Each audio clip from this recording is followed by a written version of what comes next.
দেশৰ হাই প্ৰফাইল ৰাজনৈতিক নেতাৰে ভৰি পৰিছে অসম। অসমলৈ আহিছে ইজনৰ পিছত সিজন ভিআইপি ভিভিআইপি কেম্পেইনাৰ। কেন্দ্ৰীয় মন্ত্ৰী বিজেপি শাসিত ৰাজ্যৰ মুখ্যমন্ত্ৰীৰ নিৰ্বাচনী প্ৰচাৰ পিছ পৰি থকা নাই বিৰোধীও। আহি আছে ৰাহুল প্ৰিয়ংকাও। ৰাজ্যত তুংগত হৈ পৰিছে নিৰ্বাচনী প্ৰচাৰ। প্ৰতিকূল বতৰে কিছু বিধি পথালি দিলেও নিৰ্বাচনী গৰম বতাহে চুই গৈছে সকলোকে। অসমলৈ সোঁত বৈছে ৰাষ্ট্ৰীয় পৰ্যায়ৰ হেভিৱেইট ৰাজনৈতিক নেতাৰ। অসমত ইতিপূৰ্বে নিৰ্বাচনী প্ৰচাৰ চলাই গৈছে কেন্দ্ৰীয় গৃহমন্ত্ৰী অমিত শ্বাহ, বিজেপিৰ ৰাষ্ট্ৰীয় সভাপতি নীতিন নবীন, কংগ্ৰেছৰ অধ্যক্ষ মল্লিকাৰ্জুন খাৰ্গে আদিয়ে। মঙলবাৰে ৰাজ্যত ভিৰ কৰিলে কেইবাগৰাকীও কেন্দ্ৰীয় মন্ত্ৰী আৰু কেইবাখনো ৰাজ্যৰ মুখ্যমন্ত্ৰীয়ে। পুৱাই অসমত উপস্থিত হ'ল কেন্দ্ৰীয় বিত্তমন্ত্ৰী নিৰ্মলা সীতাৰামন। অসমত ৰাজনাথ সিং, স্মৃতি ইৰাণী, দেৱেন্দ্ৰ ফাড়নবিছ। মঙলবাৰে নিশা উপস্থিত হ'ব প্ৰধানমন্ত্ৰী নৰেন্দ্ৰ মোদী। অসমত ঝাৰখণ্ডৰ মুখ্যমন্ত্ৰী হেমন্ত সোৰেনৰ নিৰ্বাচনী প্ৰচাৰ। তেজপুৰত এনডিএৰ প্ৰাৰ্থীৰ হৈ নিৰ্বাচনী প্ৰচাৰ সভাত অংশগ্ৰহণ কৰিলে দেশৰ প্ৰতিৰক্ষা মন্ত্ৰী ৰাজনাথ সিঙে। বিজেপিৰ প্ৰাৰ্থীৰ হৈ ভোট বিচাৰিলে ৰাজনাথ সিঙে। है तो असम के विकास के लिए की जाती है बहनों भाइयों, यह कर कर भारतीय जनता पार्टी ने दिखाया। कांग्रेस की सरकारों के बारे में आप जानते हैं, बॉर्डर एरिया के जो गांव होते थे उनको यह कहते थे यह अंतिम गांव है, यह हमारे देश के अंतिम गांव हैं। लेकिन हम लोगों की सोच देखिए, हम लोगों ने कहा कि बॉर्डर के पास रहने वाले गांव ये हमारे भारत के अंतिम गांव नहीं हो सकते, ये भारत के पहले गांव हैं मेरे बहनों भाइयों, पहले गांव हैं। इसलिए विकास का जब प्रश्न आता है तो बॉर्डर की सीमा पर रहने वाले लोगों को प्राथमिकता दी जानी चाहिए। और असम की उपेक्षा का जहां तक प्रश्न है, भारत की आज़ादी के साथ ही मैं मानता हूं असम की भी उपेक्षा जिन सरकारों ने काम किया आज के 10 साल पहले उन्होंने बराबर की। और मैं याद दिलाना चाहता हूं कि 1953 में जब असम की धरती से तेल निकला तो असमवासियों को यह उम्मीद थी कि अब इससे असम में नया रोजगार पैदा होगा, असम धनवान राज्य बन जाएगा। लेकिन मैं कह सकता हूं, दुख के साथ मुझे कहना पड़ता है, कांग्रेस की सरकारों ने असमवासियों के इस हक को मारा है। তেজপুৰৰ পিছত ৰাজনাথ সিং উপস্থিত হ'ল দেৰগাঁৱত। দেৰগাঁৱত বিশাল জনসভা সম্বোধন কৰিলে কেন্দ্ৰীয় মন্ত্ৰীগৰাকীয়ে। ভাষণ প্ৰসংগত কেন্দ্ৰীয় মন্ত্ৰীগৰাকীয়ে দেৰগাঁৱত অসমীয়াতে ক'লে। দেৰগাঁৱত উপস্থিত হৈ তেওঁ আনন্দিত হৈছে। মই বৰ আনন্দিত হৈছো और आपकी यह भीड़ देखकर तो मैं और अधिक आनंदित হৈছো। আকৌ এবাৰ বিজেপি চৰকাৰ হ'ব বুলি উল্লেখ কেন্দ্ৰীয় মন্ত্ৰী ৰাজনাথ সিঙৰ। इसीलिए मैं कह रहा हूं आप लोगों ने मन पक्का कर लिया है, आको ए बार बीजेपी सरकार, आको ए बार बीजेपी सरकार।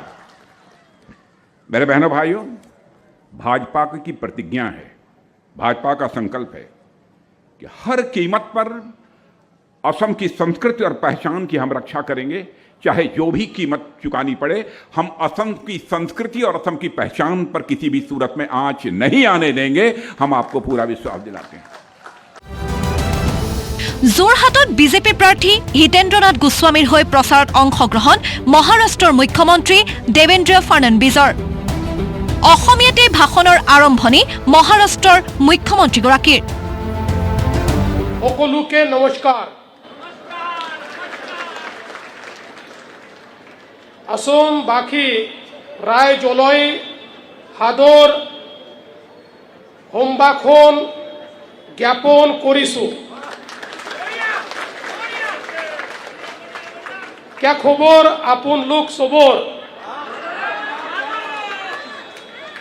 सय आई অসম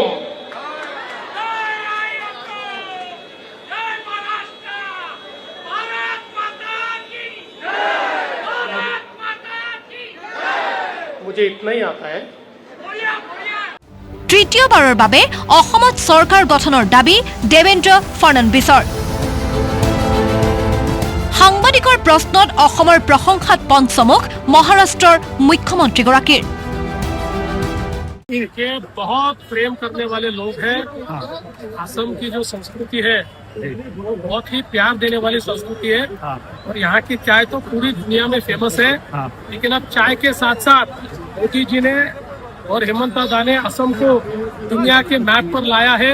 सेमीकंडक्टर भी यहाँ हो रहा है, बड़े बड़े रास्ते और पुलिया भी यहाँ हो रहा है और सारा विकास असम में हो रहा है और इस विकास की श्रृंखला को और आगे बढ़ाने का काम इस चुनाव के बाद होगा। যোৰহাটৰ পিছত দেৱেন্দ্ৰ ফডণবীছ উপস্থিত হল ডিব্ৰুগড়ত। বিজেপিৰ প্ৰাৰ্থী প্ৰশান্ত ফুকনৰ হৈ নিৰ্বাচনী প্ৰচাৰত অংশগ্ৰহণ মহাৰাষ্ট্ৰৰ মুখ্যমন্ত্ৰীগৰাকীৰ। ये डिब्रूगढ़ में लगातार प्रसन्न जी चुनकर आए हैं और इस बार भी रिकॉर्ड वोट से वो चुनकर आएंगे।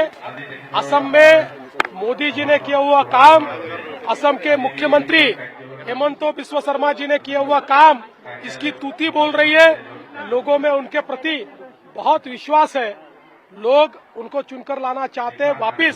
तीसरी बार रिकॉर्ड वोटों से बीजेपी की सरकार यहाँ बनेगी। ধেমাজিত বিশাল জনসভা সম্বোধন প্ৰাক্তন কেন্দ্ৰীয় মন্ত্ৰী স্মৃতি ইৰাণীৰ। চিচিবৰ গাঁৱৰ বিজেপিৰ প্ৰাৰ্থী জীৱন চন্দ্ৰ গগৈৰ হৈ ভোট বিচাৰিলে স্মৃতি ইৰাণীয়ে। और जब आप जीवन दाग को जिताएंगे तो इसे इतिहास संस्कृति के साथ साथ विकास की गंगा को बहाने में भी सक्षम बन जाएंगे। आज ये निवेदन लेकर आपके बीच में आई हूं।